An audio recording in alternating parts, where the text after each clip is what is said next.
A nossa saudação franciscana a você que nos acompanha na série Coleção de Teologia. Bem-vindos. Paz e bem. Dando continuidade então ao nosso vídeo, acompanhado pelo professor e frei Clodovis Boff, nós vamos agora compreender, ainda dentro do cenário do casamento de Caná, o que é o vinho.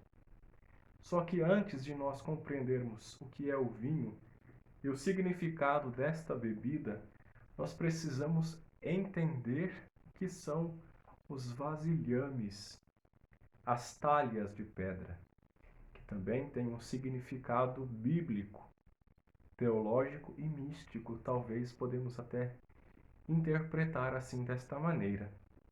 A partir da fala de Maria para Jesus: fazei tudo o que ele vos disser. Esta já é uma ordem meio que velada para aqueles que estão servindo o vinho ficar atentos ao gesto de Jesus. Jesus então pede que eles vão, encham as talhas de água, encher até a borda. Encher até a borda também tem um significado, nós vamos ver daqui a pouco o que significa encher até a borda. E pede então que levem para o mestre-sala. O que são essas talhas de pedra? Número 6. O número 6 é um simbolismo numerológico judaico e também patrístico. 6 representa o número das grandes idades do mundo, desde a criação até a vinda do Criador, até a vinda do Senhor. O 6 significa uma longa espera, um período de espera, de expectativa da vinda do Messias, da espera daquele que seria o libertador do povo de Israel. Então, 6 talhas significa um longo período, uma longa espera do Messias. E o 6 também, ele representa a imperfeição, um número que representa a imperfeição. Enquanto que o 7 representa a perfeição, a plenitude de Deus. Por isso Deus criou o mundo em 6 dias. A imperfeição, o mundo é imperfeito, o mundo criado é imperfeito. E no 7º dia, na plenitude dos tempos, o Senhor descansa de toda a obra que ele havia realizado. O número 7, então, é a perfeição, enquanto o número 6 é a imperfeição. Pedra. O que é a pedra? A pedra é um material que lembra os 10 mandamentos, que foram inscritos, que foram gravados nas 2 tábuas de pedra. Representa, portanto, o símbolo da antiga lei, da lei exterior, a lei não viva e nem vivificadora. Além disso, a pedra também evoca o coração de pedra, muito lembrado no tempo da Quaresma. O vosso coração de pedra precisa se transformar no coração de carne. Por quê? Porque um coração de pedra, ele é incapaz de praticar a lei de Deus. Então, as talhas de pedra representam isso. O tempo da espera, o tempo da expectativa do Messias que irá chegar. E o número 6, que é a imperfeição. A criação imperfeita precisa estar repleta da plenitude de Deus, que será no fim dos tempos, para estar então em conformidade com o Senhor, com o seu Criador. E essas talhas, elas eram destinadas para a purificação dos judeus. Dentro da Sagrada Escritura, dentro do campo da Sagrada Escritura, nós vemos que os judeus prezam muito pela purificação, pela ablução. E era um costume rigoroso entre os judeus lavar as mãos antes e depois das refeições. Aqui a água, ela simboliza a velha lei, a Torá. E ela representa a economia da água. Nessas 6 talhas de pedra, 600 litros de água representa então a economia de água, a economia imperfeita que não purifica. Realmente é só um ritual e figurativamente. É somente um ritual. Não purifica, não limpa nada. Apenas representa a purificação. E na carta aos Hebreus, as abluções e as cerimônias do culto antigo, lá é descrito que são incapazes de levar à perfeição, não passando de um ritual humano. Não tem nada de divino nesse rito. Apenas um rito exterior que representa aquele que está ali se purificando, enquanto o judeu purifica a mão, ele está representando a sua purificação interna, mas que não passa de um mero rito. Quantos litros então continha nessas talhas? É uma medida de cerca de 40 litros em cada talha, e deveriam caber mais ou menos 100 litros, como nos diz o Evangelho. Sendo que o total então seria de 600 litros de vinho, uma quantidade considerável, diz aqui o autor, o Frei Clodovis. E é um prenúncio da abundância, da economia da graça de Deus. Deus, quando nos concede sua graça, quando nos concede o seu bem, ele nos concede em abundância. Deus não economiza. Então, os 600 litros de vinho, que é uma quantidade exorbitante, mesmo que a festa dure uma semana, é muito vinho para uma semana, representa misticamente a graça de Deus, que é derramada em nós abundantemente.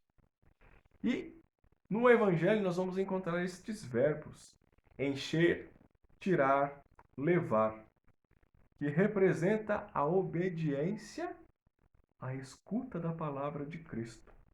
Uma obediência a toda prova e que não permite questionamento. Quando Jesus pede: enchei as talhas de água, tirai a água da talha, levai ao mestre-sala, os serventes realizam imediatamente, não questionam. Eles enchem a talha, eles tiram a água que se transformou em vinho e levam ao mestre-sala. É a obediência a toda prova. Eles apenas realizam aquilo que Jesus lhes pede. A água até a borda, que eu tinha falado no início, é sinal que todas as observâncias humanas não planificam realmente, mas é ao mesmo tempo profecia da plenitude da graça transbordante que o Messias está para trazer. Então, encher até a borda quer dizer mais uma gota e a água toda transbordar-se-á. A graça de Deus é assim. A graça de Deus é transbordante. Deus não enche até a borda, ele permite que essa graça ela se extravase do vasilhame que somos todos nós para atingir outras pessoas. E o vinho? Chegamos então no ponto principal que eu havia dito. Mas o vinho velho, o vinho pior. Por quê? O que representa esse vinho pior? O vinho pior, ele representa os prazeres dos velhos tempos, os gostos impermanentes da primeira aliança, do povo da antiga aliança. Promessas ilusórias, prazeres sem alegria, sentidos sem significação. E chegamos então no vinho melhor, no vinho bom. Tu, porém, guardastes o vinho bom até agora. E o que quer dizer isso? Ouça então o relato que o professor faz deste vinho bom. A teologia do vinho presente na Bíblia é riquíssima, não só em seu sentido natural, como gênero de primeira necessidade, como nos diz o livro das Sirácidas, capítulo 39, versículo 26. Pela força que tem que alegrar o coração.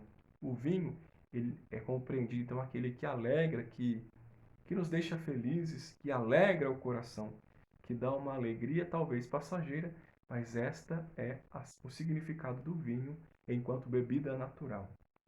Mas também, e mais ainda, em seu sentido simbólico, pelo qual o vinho, além de suas muitas valências, a sabedoria, a palavra, o amor, representa especialmente na tradição profética a felicidade dos tempos messiânicos. Dias virão em que o que vindima seguirá de perto o que semeia, em que as montanhas destilarão mosto e todas as colinas deixarão fluir. Eles plantarão vinhas para beber seu vinho. João 2, versículo 10, fala no vinho bom, kalon. É a expressão da excelência dos tempos do Messias. Portanto, o vinho bom e, além disso, abundante, 100 litros, e mesmo transbordante até as bordas, aponta para um vinho de outra ordem. É metáfora de um vinho diferente, o do reino messiânico, de que a ceia é o sacramento. É aí que se dá o verdadeiro festum magnum, a festa maior, cujo excesso constitutivo não será jamais excessivo. O agora é a hora do vinho bom, trazido pelo Messias. Com Cristo se inaugura o tempo das alegrias verdadeiras e definitivas, as da graça, da vida eterna e do Espírito Santo. Assim nós encerramos então esta série de vídeos sobre Mariologia. E não poderíamos deixar de falar do vinho, uma bebida que Maria alertou Jesus, seu filho, dizendo: eles não têm mais vinho. Aqui nós entendemos então o significado do vinho mau, do vinho ruim, do vinho velho, para o vinho novo. Espero que vocês tenham conseguido absorver pelo menos um pouquinho daquilo que eu procurei trazer destas duas obras que são muito importantes.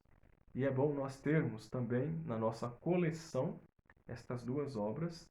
São questões atuais que a professora Lina nos trouxe e o professor e frei Clodovis Boff nos trouxe elementos importantíssimos desta festa do casamento em Caná da Galileia, que serve para nós também pensarmos na nossa vida espiritual. Quando nos faltar a alegria, peçamos ao Senhor que nos envie o vinho bom, que é o Espírito Santo de Deus, para alegrar o nosso coração, para nos dar o sentido da nossa caminhada junto com o Senhor e sermos também seus testemunhas vivas e proféticas neste tempo. Até o próximo vídeo, se Deus quiser. Paz e bem.